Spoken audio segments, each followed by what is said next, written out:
Hi, my name isn't important, I guess. If I'm right, everyone will know the details soon, and if I'm wrong, it doesn't matter. Nobody will believe this without evidence. And if there is evidence, nobody will be able to deny it. So what I say ain't a hill of beans, but I need to say it. I work at a no-kill animal shelter, but it's not the kind you're thinking of. We're not doing pet adoptions or a rehab. We're not a rescue. We're in a small town down south, middle of nowhere. We aren't a no-kill shelter because we don't want to kill the animals. We're a no-kill shelter because we can't kill them. The animals here just won't die, or at least they won't stay dead. We house animals that can't die. Near as I can tell, this started happening back in the 60s. Story goes, or at least the old-timer who had this job before me and taught me everything I know claims that the local shelter, the regular old SPCA shelter, had a dog brought in one night. Dog had been hit by a car and was in bad shape. They were trying to get the emergency vet on the phone when the dog just comes back to life. But the dog was different. It could scurry up the side of the wall like a lizard, and then another, and another. Animals that both can't die and are not normal. You could take any animal here, pound it flat with a hammer until it was fur and powder, and within a day it's back to normal. We don't understand it, or at least I don't. The old-timers around here are a superstitious bunch, and they say it's best not to think about it. But it happened more and more as time went on. So in the 1980s, the town decided they needed a place for them. There was this old abandoned factory just outside town, had been a place that made big metal body frames for campers and trailers. I think someone said that had closed in the late 60s. They gutted it, turned it into this shelter. We've got 138 animals as of this morning, all of them weird, all of them immortal, some of them dangerous. It's mostly all your normal pet species. Cats, dogs a ferret or two, a parrot, a few others. We've got a bunch of dog-sized runs, kind you would see in a normal shelter. Cages for cats, terrariums, aquariums, bird cages of all sizes. 6 guys work here. Most of the work goes on during the day, but we rotate through, staying overnight. We've got dogs, lots of dogs. We've got a Great Dane with 6 legs. Adorable, but he's clumsy as hell, tripping over himself. We love him, though.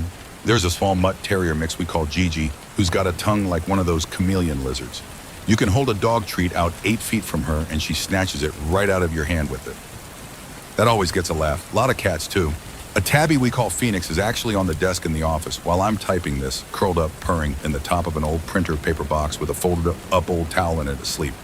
She's hot to the touch.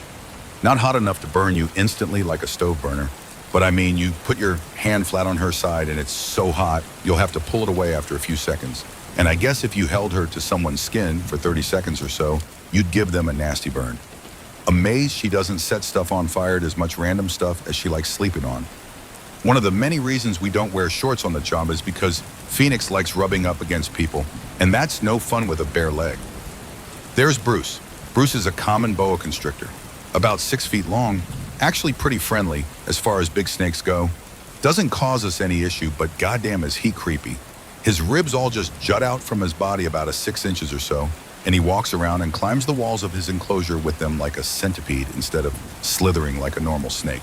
I hate the scritch-scratch sound he makes when moving around.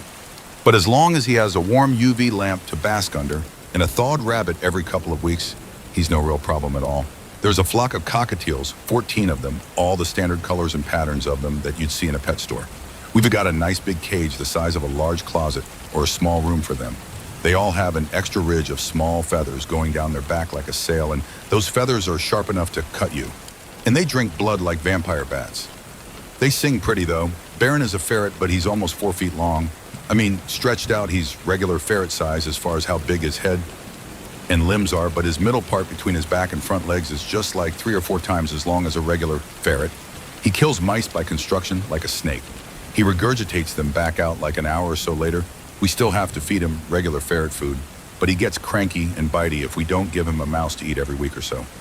There's a fish tank, normal 60-gallon job we got from the PetSmart next town over. Got a bunch of those little fish that glow under UV light, tetras I think they are called. But these guys don't just glow, they leave these trails of light behind them as they swim around. And they don't need a UV light, they just glow all the time. One of the guys says he don't like looking at them, says the light trails make his head feel funny. I think he's full of nonsense, but I make a habit of always looking away from them every few moments if I'm working near them alone. No point in being stupid and taking a risk. So many more, each one weirder than the last. Some of the animals are dangerous. We've had incidents. Last fall, one of the guys was taking in a new animal. This was a chinchilla. He broke protocol, picked it up without gloves before the observation period was complete. The little thing did this little adorable shake like they do when they are in a dust bath, and about a dozen quills like porcupines just popped out of his body. 3 of them caught the guy right in the palm. Another one even went clear through his little finger. Dude's throat immediately started swelling up like an allergic reaction. We tried the EpiPen from the first aid kit, but it didn't make no difference. We told his family he had been bitten by a rattlesnake. I know they didn't believe us, but they didn't press the issue. The chinchilla is still here. If you just use your head, these animals are weird and can take you by surprise, but most of them aren't any more dangerous than handling a normal animal. So most days are fine. Most days are fine, except the days when someone has to feed Omega. We don't even know what Omega is. We think he might be a horse, or used to be a horse. He's big, he's horse-sized. Quadruped and vaguely horse-shaped, but the front legs are longer than the back. And he's way more heavy-set than even like a big draft horse. His head is horse-shaped, but the jaw opens way too wide like a crocodile, and the teeth aren't for eating plants. Jet black. He has a mane, but the hair is wrong. It's thick and oily, and I swear nobody believes me. But if you watch closely, the hair can move on its own. He has his own run. We can't house him with any other animal. Luckily, he doesn't need to eat often. We have a 2-man rule for feeding him. A bucket's worth of butcher meat mixed with alfalfa and some dog food. He's very food aggressive. Hell, he's very everything aggressive. He's the only animal we have to feed by pushing a tray through a little slot in the bottom of his enclosure with a broom handle. The second person is on hand to pull you to safety in case anything goes wrong. We just hosed his mess out of the enclosure. Nobody wants to go in there with him. We don't like it. We actually do try and treat the animals with respect, but nobody wants to get near Omega. Omega came here about 10 years back, a year or so before I started working here. But I've heard the story enough times from the different people involved, and they all match up more or less, so I reckon this is what happened. One night about 11:30, Ricky, he's the fellow that runs the scrapyard and had the only decent tow truck in town, got a call from Cyrus. Now Cyrus is this old fart, he would have already been about 65 by that point, who was the closest thing we had to a town bum. Cyrus was a constant in the town, always begging for money and winding up in jail for getting drunk and starting something. But hell, he never meant no harm. Anyway, that night Cyrus called Ricky from the payphone on the gas station on the edge of town, said he needed the tow truck, which Ricky thought was weird seeing as how Cyrus didn't have a car. Cyrus said an out-of-towner's car had started overheating on the freeway, and he had managed to limp the car to the next exit, not knowing the gas station had gone from 24 hours to only day shift months ago, but now it was dead and wouldn't start. Ricky didn't even bother to ask what Cyrus was doing up there. Cyrus was one of those all-purpose bums, and one of the places he liked to sleep when no place else was available was out back of the old gas station. It was safe enough, and he could start begging for money and cigarettes early when the gas station opened. Ricky, when he tells this story, always includes the part about how he wished he had just let the phone ring that night, or just rolled over and went back to bed. But he could hear the rain drumming on the roof of the old mobile home he lived in right next to the scrapyard, and he couldn't bring himself to leave someone out in that. And hell, he knew he'd wind up bringing Cyrus back with him, sure as shit. So Ricky put on his big high-visibility rain jacket, cranked up his old International 4300, and started heading out to the gas station. He was halfway there, as he tells it, when for some reason he got on the radio and called the highway patrol, just telling him where he was headed and why. All the highway patrol guys, even the overnight dispatcher, knew Ricky well enough. He was the guy they called for wrecks most of the time. He got to the gas station just before midnight. Cyrus was there, sure enough, talking the ear off the guy. Sorry, I know I'm rambling. None of this really matters. I guess I just ain't in a hurry to get to where this story is going. Ricky got the guy's old Chevy Cavalier up on the flatbed, and him the out-of-towner, and of course Cyrus climbed into the tow trucks of him and headed back to town. There's a sharp blind curve coming back to town. Everyone in town knows about it. Ricky himself has been on site for wrecks and people skidding out into the ditch dozens of times. But that night, Ricky was tired, annoyed at Cyrus yakking his ear off. And when he came to that curve and there was an animal in the headlights of his tow truck, combined with that slick road and the fact that you can't exactly Tokyo drift in a tow truck with a full load, well, whatever that animal was, he hit it full speed, full force. Drug whatever it was a quarter mile down the road under the wheels of his truck. Ricky gave a cuss, put on the hazards, got out his flashlight, and got out to check the truck for damage. He was checking the back end, making sure the car was still secured, when he heard it. Ricky said it sounded like a cross between a gator bellowing and a mountain lion scream. He whipped his flashlight around, pointing it down the road. There in the beam was the crumpled heap of whatever animal he had hit. It was twitching, trying to lift itself up. Ricky had hit animals in the truck before. It was one of the hazards of the job. But the International weighed 30,000 pounds, and that's before you put another car on it. He could hit a goddamn elephant in that thing, and the animal would stay down. If this thing was still alive, it could only mean one thing. The thing that we would later name Omega lifted itself to its full height, its head almost level with Ricky's. And Ricky's a big dude. It made that terrible sound again. Then it looked at Ricky, its eyes locked on him, and it growled. Ricky, who had driven an MRAP in Iraq for 2 tours and once had a gun drawn on him by a guy who didn't appreciate that the bank had hired Ricky to repossess the Dodge Charger that the guy was 4 payment behind on, and just laughed in the guy's face and told him to call the bank with any complaints, and continued to load the guy's car and drove off, leaving the guy standing there pointing his gun at him as he drove off, pissed himself. Behind him, the door to the cab opened, and Cyrus stuck his head out. "What's taking so long, for Christ's sakes?" the old bum hollered. "Shut up and get your ass back in the truck and turn out the lights." Ricky grit teeth, whisper yelled back. He turned off his flashlight. He started back away slowly. It was a full moon, and he had enough light to keep the silhouette of the animal in his view as he slowly backed down the length of the truck back toward the cabin. The truck's light bar and hazard lights blinked off. At least Cyrus had enough sense to do that. Ricky, though, he grabbed the door handle and in one motion opened it, pulled himself up into the cab and closed it. Cyrus looked at him. What the hell was all that about? Ricky gripped the steering wheel and took some deep breaths. "It's an animal," he said. Cyrus made a face.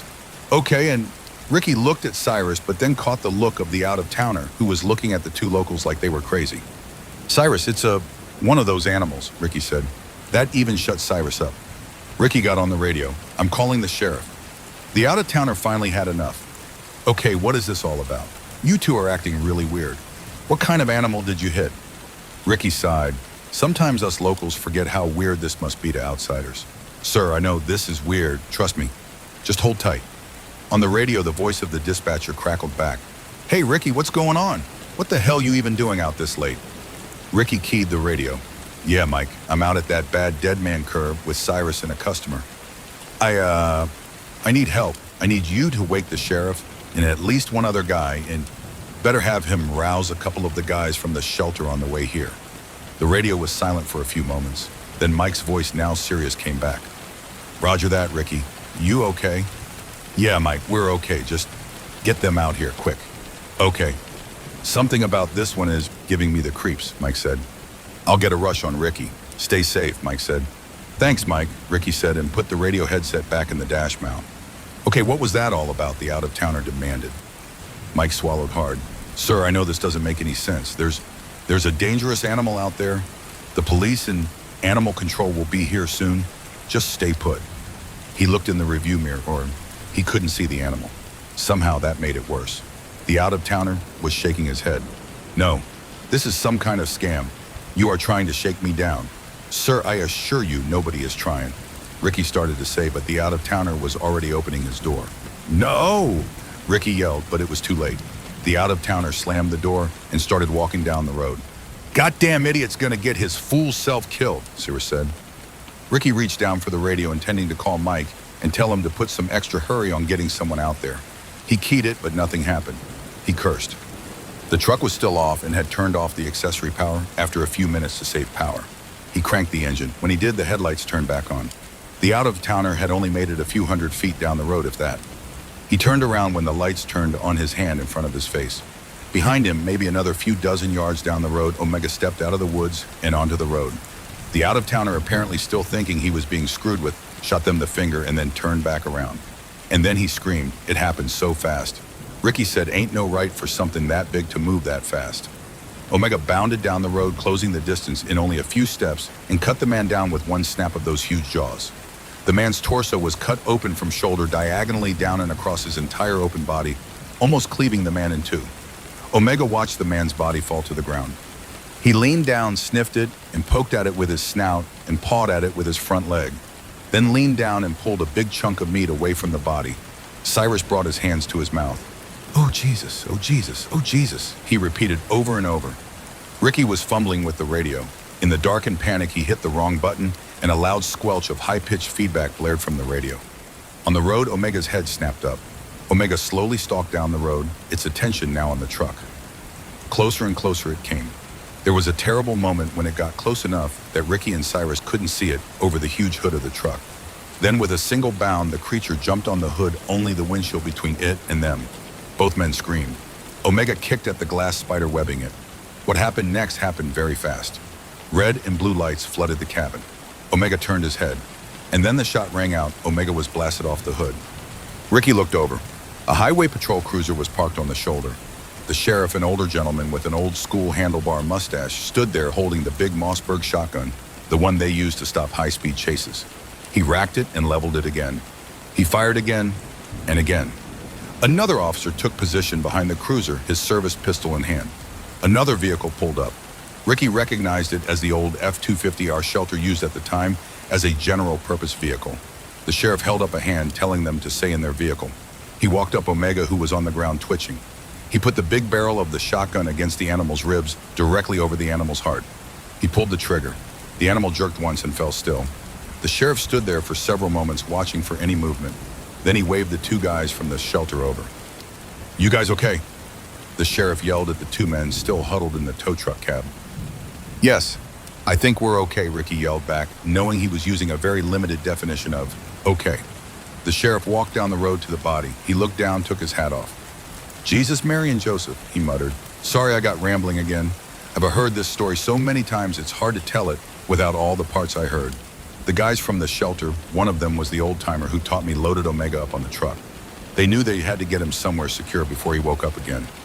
Sheriff just had the whole road closed off for the rest of the night. Called for another officer to drive Ricky home and let Cyrus sleep at the station. Got the coroner out to collect the body. When morning came, they drove Ricky back to drive the tow truck back to the scrapyard. They wrote it up as a traffic accident. Official story was the driver just lost control on a rainy night and spun out on a well-known dangerous curve. Guy didn't have any close family, so nobody looked too deep into it. We kept Omega in an old shipping container for about a week. Couple of guys from the local metalworks made the run for Omega. It's heavy, high-security fencing, the kind they use to keep bears out of the shelters on the Appalachian Trail. Fully enclosed, set in concrete. Nobody even remembers exactly where the name Omega came from, but someone called him that, and it stuck. Cyrus hit the bottle hard and drank himself to death about 3 or 4 years after that night. Ricky still owns the scrapyard, but he hired a new guy to do the actual tow truck driving. Of the two guys from the shelter, one of them stayed on until he died of cancer last year. That was the old guy who taught me. The other one tried to stay on, but couldn't be around Omega. He quit and moved out of state. I was his replacement. And I told you this story. Sitting here at the desk in the shared office, smoking through an entire pack of cigarettes, so fast I might as well have been eating them like candy. My hands are shaking. Because you see, Omega's not in his run. It doesn't make any kind of sense. He was there when I checked on him at the start of my shift, and he's not there now. Me and one of the day shift guys gave him his dinner standard 2-man procedure like I talked about. No issues. Day shift guy went home. I checked the other animals, feed some of them, and then I noticed Yertle walking around without his shell. Yertle's a Russian tortoise, but he actually can leave his shell, like in the old wives' tales. So at least once a shift, you have to make sure Yertle hasn't wandered too far away from his shell and forgot where it was. So I did a quick loop around the building, finding Yertle's shell in front of enclosure with the weird blue and gold macaw we have that has a toucan beak and a full-size lizard tail for some reason. And on the way back to the office, I checked on Omega out of habit, and he wasn't there. The run was intact. No holes in the fence or broken latches on the door. No signs that he somehow dug under the fence. Goddamn monster just up and vanished. I called the sheriff's office. Nobody answered. I think I can hear sirens in the distance. I'm scared. I'm scared of what that creature can do. Scared of what will happen to me if the town decides to blame me. But most of all, I'm scared of what happens if Omega comes back. Thanks for watching this video. If you like this video, drop a comment below. And please like, share and subscribe my channel.